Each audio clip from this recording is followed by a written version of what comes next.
রাজনৈতিক ঘুংরু কে কখন কার পায়ে বাঁধে আর সেই তালে কে কখন কিভাবে নাচে, এইটা রাজনীতির খুব মজার একটা বিষয়। আজ যখন হুমায়ুন কবির এবং আসাদুদ্দিন ওবেসি সাহেব দুজনকে পাশাপাশি বসে সাংবাদিক বৈঠকে কথা বলতে দেখছিলাম, তখন বারবার এই কথাটাই মনে পড়ে যাচ্ছিল। কারণ এই যে দুজন পাশাপাশি বসে কথা বলছেন, এর পেছনে কিন্তু অনেকগুলো বাঁক আছে। যেমন ধরুন, আপনি যদি এডুকেশনাল বাঁকের কথা বলেন বা কার দর কত বেশি সেই কথায় যদি আসেন, তাহলে হুমায়ুন কবিরের কথা বলতে গেলে এটা আমাদের পশ্চিমবঙ্গের রাজনীতির এখন একটা অত্যন্ত হাস্যকর বিষয় এবং তারই সঙ্গে অত্যন্ত লজ্জার বিষয়ও বটে যে হুমায়ুন কবির তিনি কোথা থেকে কিভাবে কি পড়াশোনা করেছেন, কোথা থেকে উচ্চ মাধ্যমিক পাশ করেছেন, এডুকেশনাল কোয়ালিফিকেশন কি, তার কোনো ঠিক ঠিকানা নেই। তিনি নাকি ছোটবেলাতেই পড়াশোনা করতে করতে ব্যবসা করতেন, তারপর তিনি চলে গেলেন রাজনীতিতে। তারপর কংগ্রেস, বিজেপি, তৃণমূল, বিজেপি, কংগ্রেস সমস্ত কোলে ঘুরে টুরে নিয়ে তারপর তিনি এখন এসেছেন, নতুন পার্টি তৈরি করেছেন এবং তার সব থেকে উন্নততর অ্যাচিভমেন্ট জীবনে হচ্ছে ভাগীরথীতে ভাসিয়ে দেব। আর এখন নতুন পার্টি তৈরি করে পশ্চিমবঙ্গে হুমায়ুন কবিরের বার্তা হচ্ছে যে তিনি মুসলিমদের উন্নয়ন করবেন, পশ্চিমবঙ্গের মুসলিমদের উন্নতি করবেন। আর সেটা কিভাবে করবেন, তার ভিতটা কি না, বাবরি মসজিদ তৈরি করে তিনি সেটা করবেন। তার পাশে বসে রয়েছেন আসাদুদ্দিন ওবেসি, যিনি আমাদের দেশের রাজনীতির যে বড় বড় ঘুঘুরা রয়েছেন তার মধ্যে অন্যতম। এবং এই ঘুঘু কথাটা আমি একেবারে কটাক্ষ করে বলছি না, কোনো নেগেটিভ সেন্সে আমি এই কথাটা বলছি না। কারণ ঘুঘুরা কোথায় থাকে জানেন? ঘুঘু থাকে অট্টালিকায়, বড় বড় বাড়ি, পুরনো রাজপ্রাসাদ, সেখানে আপনি দেখতে পাবেন ঘুঘুর বাসা। এই যে আসাদুদ্দিন ওবেসি, তার বাবা, তার দাদু যেখানে তিনি রাজনীতি করেন, সেই হায়দ্রাবাদ, তেলেঙ্গানার মুসলিম সমাজের বহু বছর ধরে মাইবাপ হয়ে রয়েছেন, বহু বছর ধরে তারা রাজনীতির মধ্যে রয়েছেন। এবং আমাদের দেশের যে মুসলিম সমাজ, তার অন্যতম মুখ রাজনীতিতে অনেকজনের মধ্যে একদম প্রথম সারিতে রয়েছেন আসাদুদ্দিন ওবেসি। মানে আমাদের পশ্চিমবঙ্গের খানাখন্দ থেকে বেরিয়েও তো একটা পৃথিবী রয়েছে।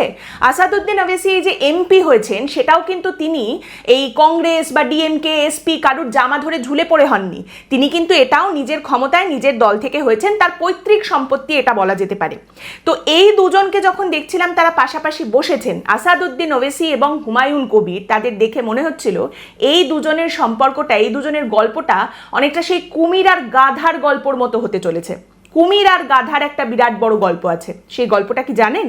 একটা গাধা ছিল, তাকে তার মালিক একটা ছোট মাঠ দিয়েছিল, সেই মাঠের মধ্যে সেই গাধা চড়ে বেড়াবে, ঘাস খাবে। গাধাও তাই করছিল। কিন্তু সেটা করতে করতে একদিন সেই গাধাটা মাঠ পেরিয়ে একটু দূরে চলে যায় এবং সেটা জানতে পেরে গাধার মালিক গাধাকে বেধড়ক মারধর করে।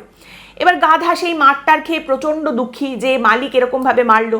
এতদিন তো সে নিজেই মনে করছিল সেই ওই ছোট মাঠটার মালিক, কিন্তু তারপর সে বেরিয়ে গেছে, একটু চিৎকার করেছে, সেই কারণে তাকে মালিক এত মারলো। তাহলে এবার এই ছোট মাঠে গাধা আর থাকবেই না। কি করবে তাহলে সে? না, গাধা ঠিক করলো যে এই মাঠের পাশে একটা নদী আছে, সেই নদীটা পার করলে একটা বড় মাঠ আছে, আমি সেই মাঠটায় গিয়ে থাকবো, সেই মাঠটা আমার মাঠ হবে, ওই মাঠে আমি ঘাস খাবো। ঠিক আছে, যেমন ভাবা তেমন কাজ।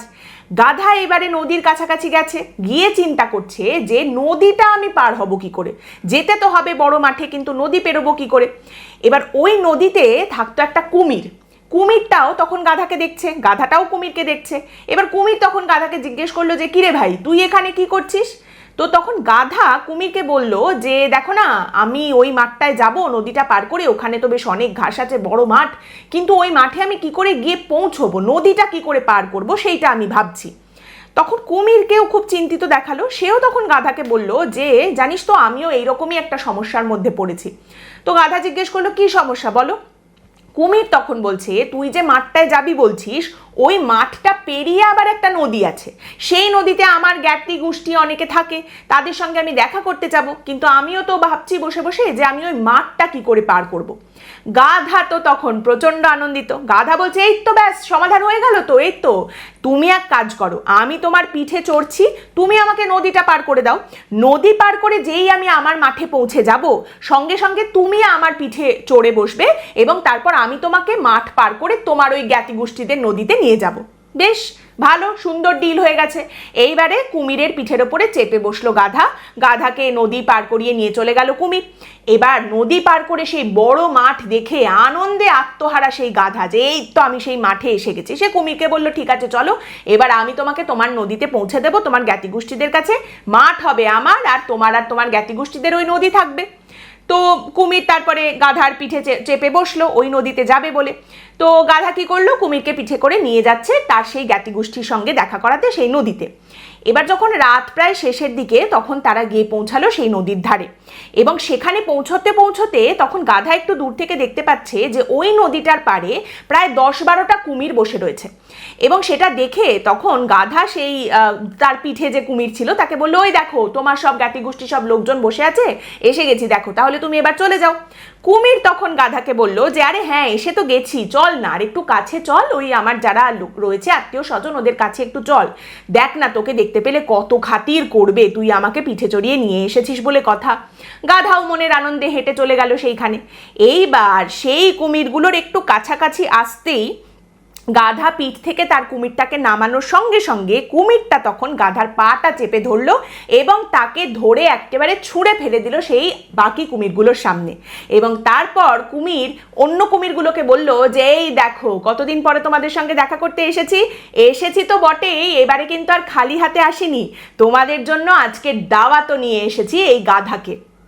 এই হচ্ছে গাধা আর কুমিরের গল্প। দেখুন, আসাদুদ্দিন ওয়েসি নতুন মক্কেল নন পশ্চিমবঙ্গের নিরিখে। আসাদুদ্দিন ওয়েসি এবং তার দল এআইএমআইএম হায়দ্রাবাদ, তেলেঙ্গানা এই জায়গাগুলো থেকে বেরিয়ে অন্যান্য জায়গায় অন্যান্য রাজ্যে ঢোকার জন্য অনেক দিন ধরে ছটফট করেছে, চেষ্টা করেছে। বেশ কিছু জায়গায় তারা সাফল্যও পেয়েছে, যেমন মহারাষ্ট্রে এআইএমআইএম সাফল্য পেয়েছে। কিন্তু সবথেকে বেশি সাফল্য যদি পেয়ে থাকে এআইএমআইএম সাম্প্রতিককালে, সেটা তারা পেয়েছে বিহারে। বিহারের এবারের নির্বাচনে যেখানে বিজেপি সবাইকে ধুয়ে মুছে সাফ করে দিয়েছে, সেখানে কিন্তু এআইএমআইএম নিজেদের আসন, ভোট ব্যাংক এগুলো ধরে রাখতে সক্ষম হয়েছে। এই এআইএমআইএম অনেক দিন ধরে যে জায়গাটায় একেবারেই ঢুকতে পারছিল না সেটা হচ্ছে এই পশ্চিমবঙ্গ। আসাদুদ্দিন ওয়েসি শেষ 5-7 বছরে বেশ অনেকবার চেষ্টা করেছেন পশ্চিমবঙ্গে ঢোকার জন্য এবং অনেকের হাত ধরে সেটা ঢোকার চেষ্টা করেছেন। কখনো তিনি তৃণমূল কংগ্রেসের সঙ্গে ঢোকার চেষ্টা করেছেন, কখনো তিনি আইএসএফ এর সাথে ঢোকার চেষ্টা করেছেন। 2019-এ একবার চেষ্টা করেছেন, পারেননি। 2021-এ একবার চেষ্টা করেছেন, পারেননি। সবাইকেই তিনি কিন্তু সেই মুসলিম ভোট ব্যাংকের অঙ্ক বলেই ঢোকার চেষ্টা করেছেন। তৃণমূলকে বলেছেন যে দিদি দেখুন আপনারও তো মুসলিম ভোট ব্যাংক লাগে, আমিও তো মুসলিম ভোট ব্যাংক নিয়েই কাজ করি, তাহলে আমরা হাত মিলিয়ে নিই। অথবা আইএসএফ এর নওশাদ সিদ্দিকী, আব্বাস সিদ্দিকী, তোমরাও তো ভাই এই মুসলিম ভোট নিয়ে কাজ করবে, আমিও মুসলিমদেরই উন্নয়ন চাই, মুসলিমদের নিয়ে কাজ করবো, চল আমরা হাত মিলিয়ে নিই। কিন্তু এই বিষয়টায় তিনি কখনোই সফল হননি। তার কারণ তৃণমূল হোক বা আইএসএফ একেবারে কট্টর মুসলিম সেই লাইনটা কখনোই বলতে রাজি হয়নি, যে কারণে আসাদুদ্দিন ওয়েসি কিন্তু এতদিন ধরে চেষ্টা করেও পশ্চিমবঙ্গে ঢুকতে পারেননি। তো আসাদুদ্দিন ওয়েসি অনেক দিন ধরেই পশ্চিমবঙ্গে একটা হাত খুঁজে বেড়াচ্ছিলেন, যে হাতটা ধরে তিনি ঢুকতে পারবেন।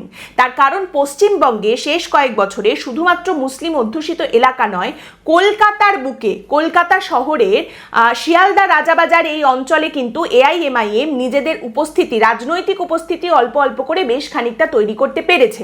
কিন্তু এসব জায়গাগুলোতে এআইএমআইএম এর এতদিন ধরে একটা সমস্যা হচ্ছে, যেটার কথা আসাদুদ্দিন ওয়েসি আজও বলছিলেন, আর সেটা হচ্ছে লোকালি যখনই দেখা যাচ্ছে কলকাতার বুকে, পশ্চিমবঙ্গে কোথাও এআইএমআইএম এর কোনো নেতা তিনি একটু বেড়ে উঠছেন, একটু মাথা চাড়া দিয়ে উঠছেন, তাকে নিয়ে একটু চর্চা হচ্ছে, সঙ্গে সঙ্গে তৃণমূল কংগ্রেস তাকে গিলে নিচ্ছে।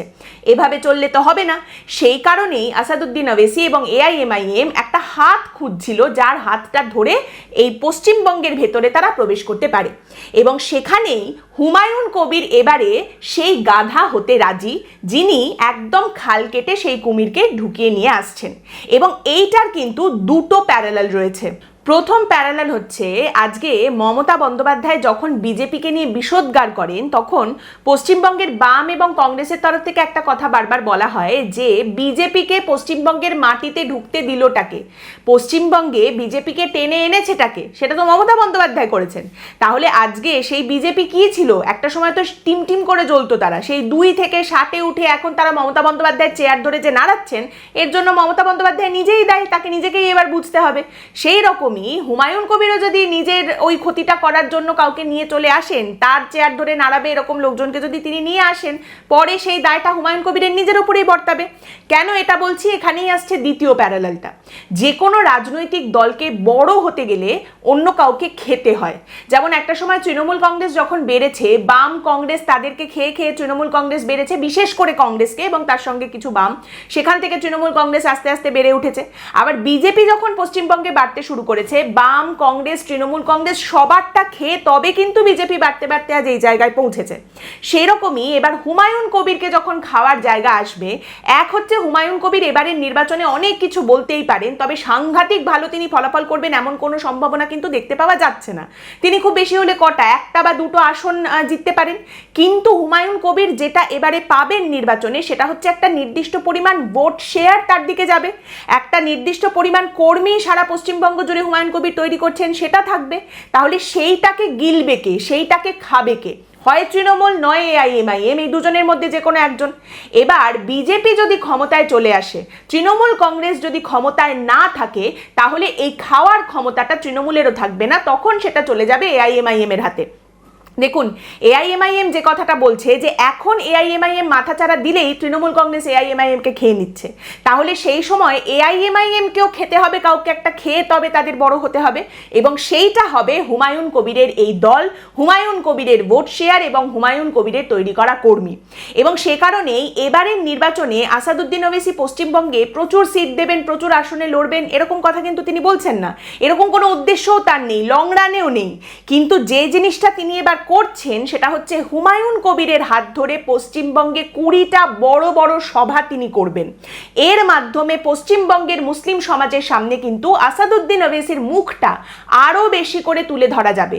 যে জিনিসটা এর আগে এআইএমআইএম ছোট ছোট পরিসরে পশ্চিমবঙ্গে করার সুযোগ পেয়েছিল, সেটাই এবারে 20টা সভার মাধ্যমে অনেক বড় পরিসরে তারা করতে পারবে। আসাদুদ্দিন ওবেসির ভিজিবিলিটি পশ্চিমবঙ্গের মুসলিম সমাজের সামনে কিন্তু অনেকটা বেড়ে যাবে। এবং ইন দ্য লং রান যদি বিজেপি ক্ষমতায় আসে এবং তৃণমূল ক্ষমতায় না থাকে, পশ্চিমবঙ্গের মুসলিম সমাজের তখন যদি মনে হয় যে মুসলিমদের জন্য মুসলিমদেরকেই বেছে নিতে হবে, সাচ্চা মুসলিমকে আমরা বেছে নেব, মানে মুসলিমদের মধ্যেও তো একটা স্ট্যান্ডার্ড আছে, তারা হুমায়ুন কবিরকে বা ক্ষমতায় না থাকা তৃণমূল কংগ্রেসকে বাঁচতে যাবে না, তখন তারা সাচ্চা মুসলিম হিসেবে কাকে বেছে নেবেন, সেই জায়গাটা, সেইখানে নিজের মুখটাকে কিন্তু এখন থেকে তৈরি করার চেষ্টা করছেন আসাদুদ্দিন ওবেসি। যেরকম বিজেপি বলে আমরা সাচ্চা হিন্দুদের পার্টি, সেই রকম যদি সাচ্চা মুসলিমদের পার্টি কাউকে খুঁজতে হয়, সেখানে যাতে এআইএমআইএম একেবারে হাতের সামনে অপশন হিসেবে উপস্থিত থাকে, সেই জায়গাটা আসাদুদ্দিন ওবেসি এখন থেকে তৈরি করছেন, যেটা অনেক দিন ধরে তিনি অল্প অল্প করে ঢোকার চেষ্টা করছিলেন। এইবার তিনি জায়গাটা পেয়ে গেছেন এবং এখন থেকে কিন্তু সেই জায়গাটা তিনি তৈরি করছেন। সম্প্রতি মমতা বন্দ্যোপাধ্যায় অত্যন্ত জঘন্য, অত্যন্ত কুরুচিকর একটি মন্তব্য করেছেন যে আমি দাঁড়িয়ে আছি তাই, না হলে একটা কমিউনিটিকে দিয়ে একেবারে সবাই নাকি ধ্বংস হয়ে যাবেন, তাদেরকে শেষ করে দেওয়া হবে, 12টা 13টা বাজিয়ে দেওয়া হবে, এ সমস্ত কথা তিনি বলেছেন। বেসিক্যালি হিন্দুদের উনি ভয় দেখিয়েছেন যে আমাকেই ভোটটা দিতে হবে, আমি কিন্তু বাঁচিয়ে রাখছি। এই যে মন্তব্য মমতা বন্দ্যোপাধ্যায় করেছেন, এটা একদম লিটারেলি দাঙ্গার উস্কানি বলা যেতে পারে এটাকে, বা মুসলিম সমাজকে তিনি ওয়েপনাইজ করার চেষ্টা করছেন, সেই বার্তাই তিনি সামনে রেখেছেন। এবার ভাবুন যে আসাদুদ্দিন ওবেসির মতো মুখ, তারা যদি এসে এখন পশ্চিমবঙ্গের মুসলিম সমাজকে এই বার্তা দেয় যে আমাদের সবাইকে একত্রিত হতে হবে, আমাদের কিন্তু উঠে আসতে হবে, ওদিকে কিন্তু 70% রয়েছে, তোমরা 30%, তাহলে তোমাদের কিন্তু ওরা এসে গেলে আর রাখবে না, তোমাদের ধ্বংস করে দেবে, শেষ করে দেবে, তাহলে তোমাদের সবাইকে একত্রিত হতে হবে, তাহলে পরিস্থিতিটা কি হবে সেইটা একবার ভাবুন। এবং এই মুহূর্তে পশ্চিমবঙ্গের বুকে এআইএমআইএম এর একটা স্লোগান খুব ঘুরছে, যেখানে বলা হচ্ছে মজবুর নেহি মজবুত বনো। মুসলিম সমাজে মুসলিম যারা রয়েছেন তাদের একত্রিত হতে হবে, তাদের শক্তিশালী হতে হবে এবং সেইভাবে তাদের রাজনৈতিক সংগঠনকে শক্তিশালী করে সেই রিপ্রেজেন্টেশনকে সামনে আনতে হবে, সেই কথা এআইএমআইএম এর তরফ থেকে অলরেডি বলা হচ্ছে। এবং আজকের যে সাংবাদিক বৈঠক হয়েছে সেখানেও কিন্তু এইরকম একটা কথা আসাদুদ্দিন ওবেসি বলেছেন, যখন তাকে প্রশ্ন করা হয়েছে তৃণমূল কংগ্রেসেও তো মুসলিম লিডাররা রয়েছেন, ফিরহাদ হাকিম রয়েছেন, সিদ্দিকুল্লাহ চৌধুরী রয়েছেন, তাহলে আলাদাটা কি? এইখানে এআইএমআইএম এর আসাদুদ্দিন ওবেসি কিন্তু আজ এই কথাটা বলেছেন, বেনাম কি নেহি নাম কি লিডারশিপ হোগি। অর্থাৎ কি না, মুসলিম নাম নিয়ে মুসলিম পরিচয়কে সামনে রেখেই নেতৃত্ব তৈরি করা হবে এবং সেই ধরনের রিপ্রেজেন্টেশনকে সামনে রেখেই মুসলিমদের রাজনীতিকে শক্তিশালী করা হবে।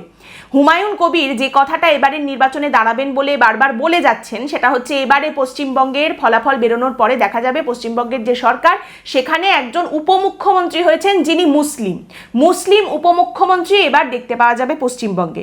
সেখানে আসাদুদ্দিন ওবেসি কিন্তু বলছেন যে এসবের তো কোনো দরকারই নেই, ওসবের কথাই নেই, পশ্চিমবঙ্গে একদিন একজন মুসলিম মুখ্যমন্ত্রী হবেন, সেই দিকে আমরা এগোচ্ছি, সেই জায়গা আমরা তৈরি করছি। অতএব আজ থেকে 10-15 বছর পরে বা আগামী দিনে যখন ইতিহাস লেখা হবে সেখানে হুমায়ুন কবিরকে প্রচুর জায়গা দেওয়া হবে, হুমায়ুন কবিরকে ইতিহাস প্রচুর মনে রাখবে এমনটা আমার একেবারেই মনে হয় না। তবে আজ থেকে কয়েক বছর পরে যদি দেখা যায় যে এআইএমআইএম পশ্চিমবঙ্গে মোটামুটি একটা মাঝারি মাপের দল তৈরি করতে পেরেছে, সেই শক্তি তারা অর্জন করতে পেরেছে, 10-12টা আসন মোটামুটি নিয়ে তারা পশ্চিমবঙ্গে বসে রয়েছে, তাহলে কিন্তু একটা ফুটনোট অবশ্যই থাকবে যে হুমায়ুন কবির বলে একটি বস্তু পশ্চিমবঙ্গে ছিল যারা কিনা এই আসাদুদ্দিন ওয়েসি এবং এআইএমআইএমকে পশ্চিমবঙ্গে নিয়ে এসেছিল। আজকের পর্ব এখানেই শেষ করছি। আপনাদের মতামত অবশ্যই জানাবেন। পরের দিন দেখা হবে অন্য একটি বিষয় নিয়ে আলোচনায়। ভালো থাকবেন।